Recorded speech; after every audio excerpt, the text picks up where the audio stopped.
O que é, afinal, que agora impele tão inquietos os seres humanos de um lado para o outro, que até mesmo suas noites perturba e afugenta o sono habitual?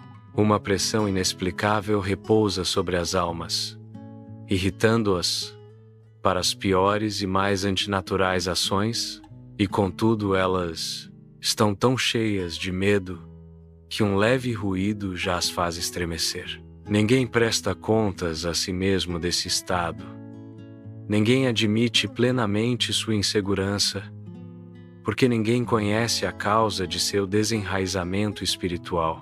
Somente aqueles cujos olhos foram abertos para o grande acontecimento da luz, que se desenrola no universo e também em nossa terra, sabem que é a pressão da poderosa força divina, cuja pureza pesa esmagadoramente sobre tudo o que é impuro.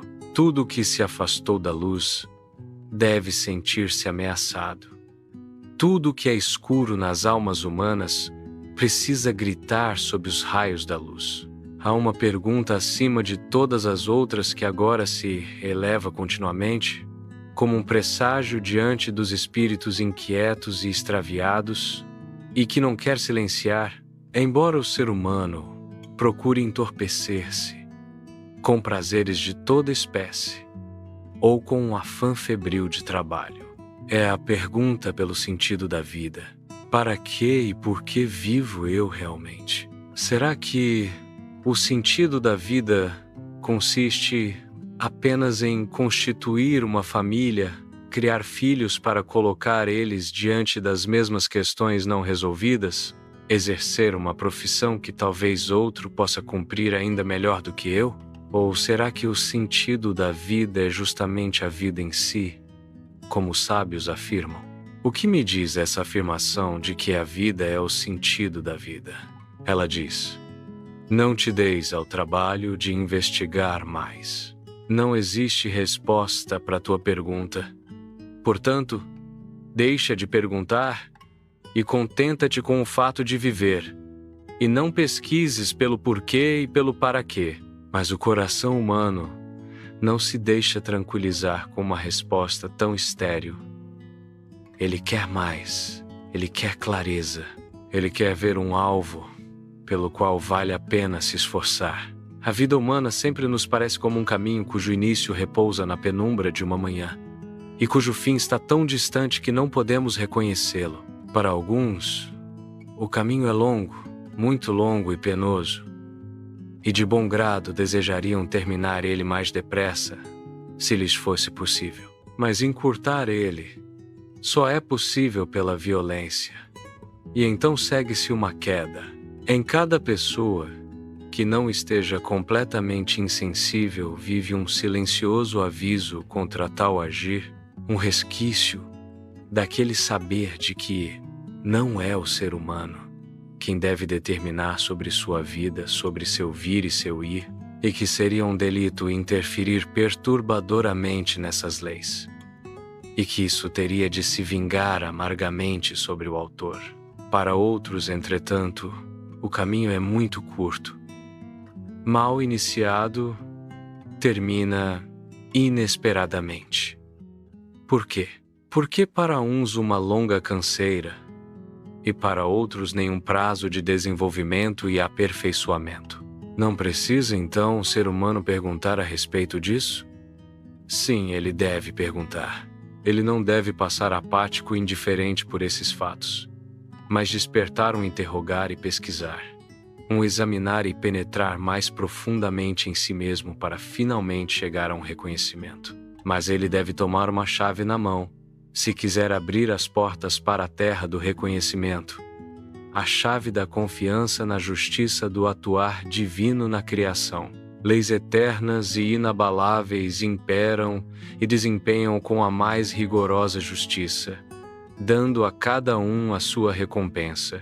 Quem sabe disso ganhou um solo firme sob os pés, a partir do qual pode avançar corajosamente e galgar as alturas.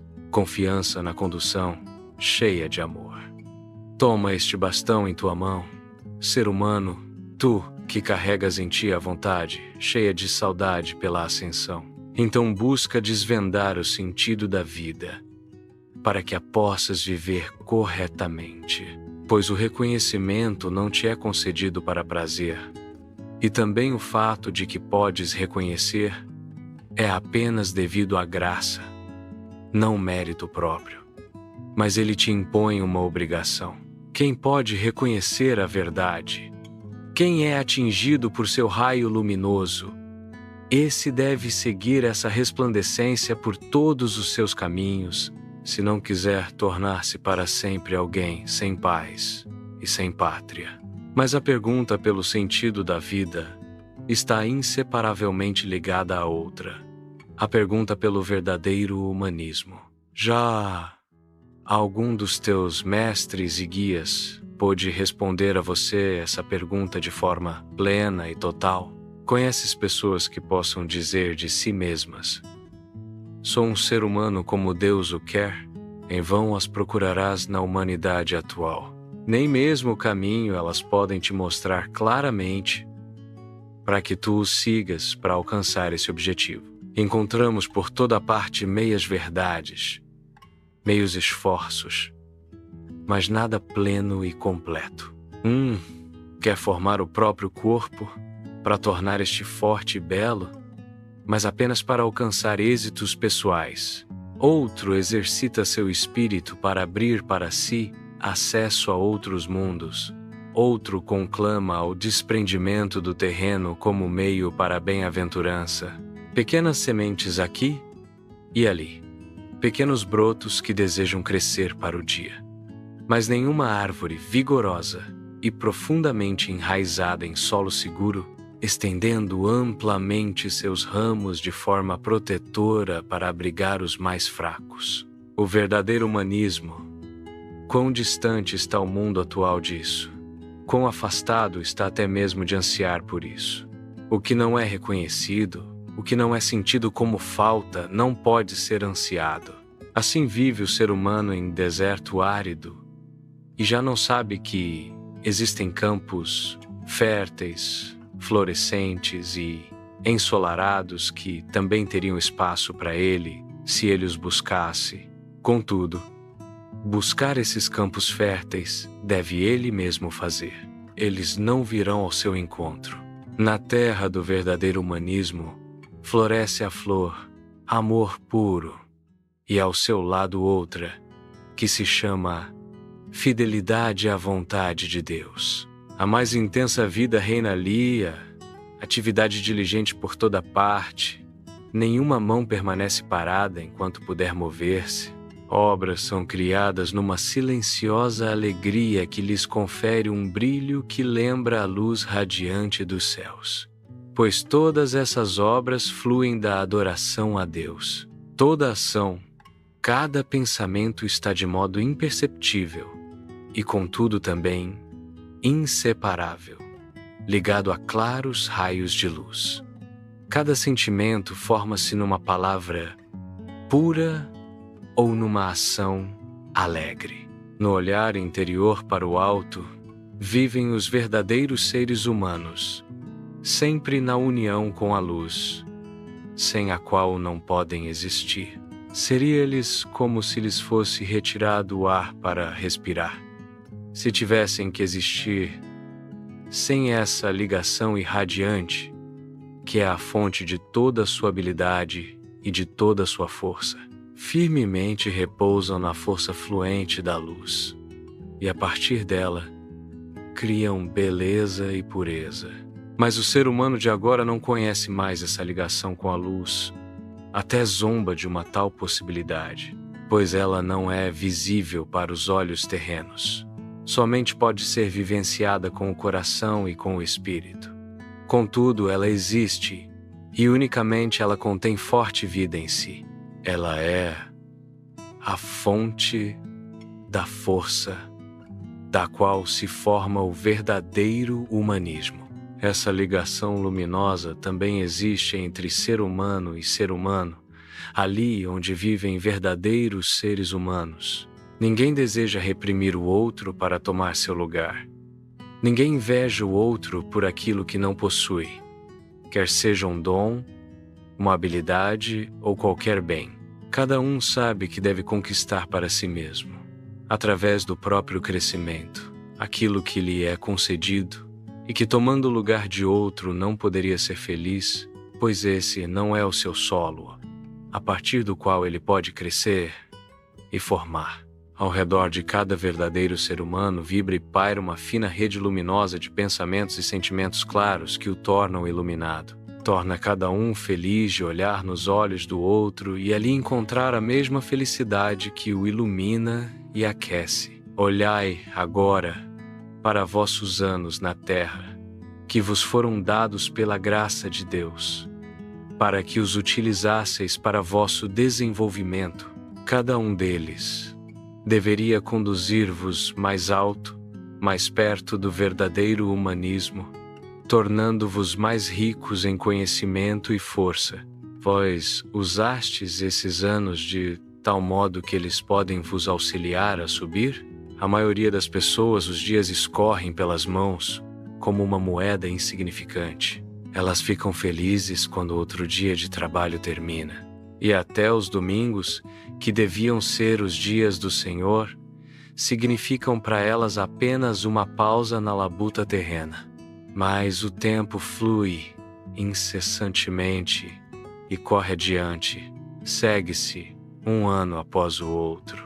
E o que alcançastes? Pequenas metas parciais o ser humano gosta de estabelecer no curso de sua vida terrena.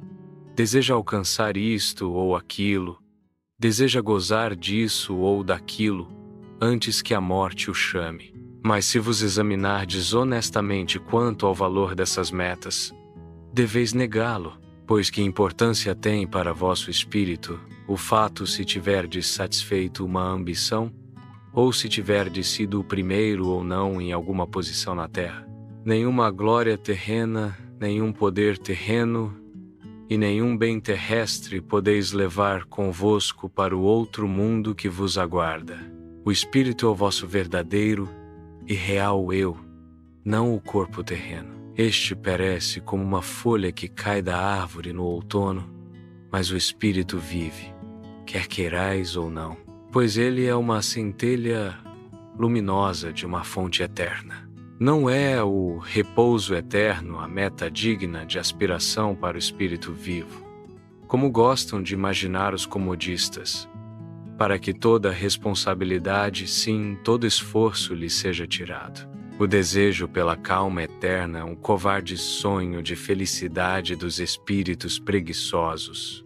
Tais pessoas não merecem o nome ser humano, que deveria ser inseparável do nome espírito.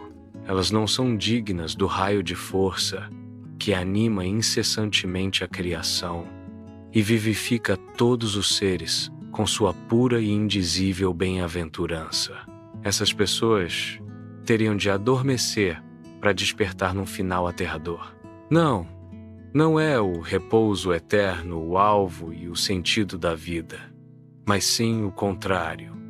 Movimento eterno, trabalho eterno. Somente nisso reside verdadeira felicidade, edificação, reside paz e força luminosa. O universo teria de se desfazer, apodrecer, se o repouso fosse o fim de todas as coisas. Não existe nenhum nirvana. Deus, a origem de todas as coisas e de todo ser, é a vida, é a força, e por isso flui incessantemente e ininterruptamente na lei primordial da existência, força formadora em movimento oriunda dele, criando mundos sobre mundos em eterna alternância. E tudo que vive está ligado a essa lei. Vive nela, ou não pode existir. Vê a fonte, ser humano, como ela corre e murmura, como dá de forma sem fim. No ciclo da vida, as gotas de água ofertadas retornam a ela, para que sempre possa dar. Assim existem por toda parte na criação círculos vivos que se formam e se fecham. Isto é a vida, E o sentido dessa vida é manter a força divina em constante e saudável movimento, moldar ela em formas cada vez mais belas e elevadas, para que essa vida e essa beleza louvem o Criador e Sustentador com cada respiração, com cada pulsar da corrente circular da vida na qual elas podem existir e viver. E essa vida em movimento, cheia de sentido edificante, essa verdadeira vida em Deus, é a maior bem-aventurança. Um dia, esta terra passará. Ela é velha e encaminha-se para o seu fim. Mas novas estrelas oferecerão aos espíritos humanos uma pátria para seu desenvolvimento e amadurecimento. Eterna é a vida. Eterno, porém, também é o caminhar rumo a novas, diferentes e mais elevadas formas. Nunca pode haver um fim nisso. Nunca pode sobrevir cansaço, pois sempre novo é o vivenciar, o edificar, cada vez mais poderoso, cada vez mais forte e transformador, é o reconhecimento da grandeza de Deus, do Todo-Poderoso. Essa felicidade jamais se esgota. Por toda a eternidade, não. Deus permanecerá eternamente inalcançável, incompreensível, mas Ele é sempre a fonte inesgotável da força, o sentido e o conteúdo de toda a vida. Servir Ele seja o teu único objetivo, ao qual te esforces com toda a dedicação e ardor de que és capaz. Então, despertarão tuas forças. Então, serás sustentado pelas fortes leis do Criador. Então, estarás em harmonia com o circular e o formar do universo.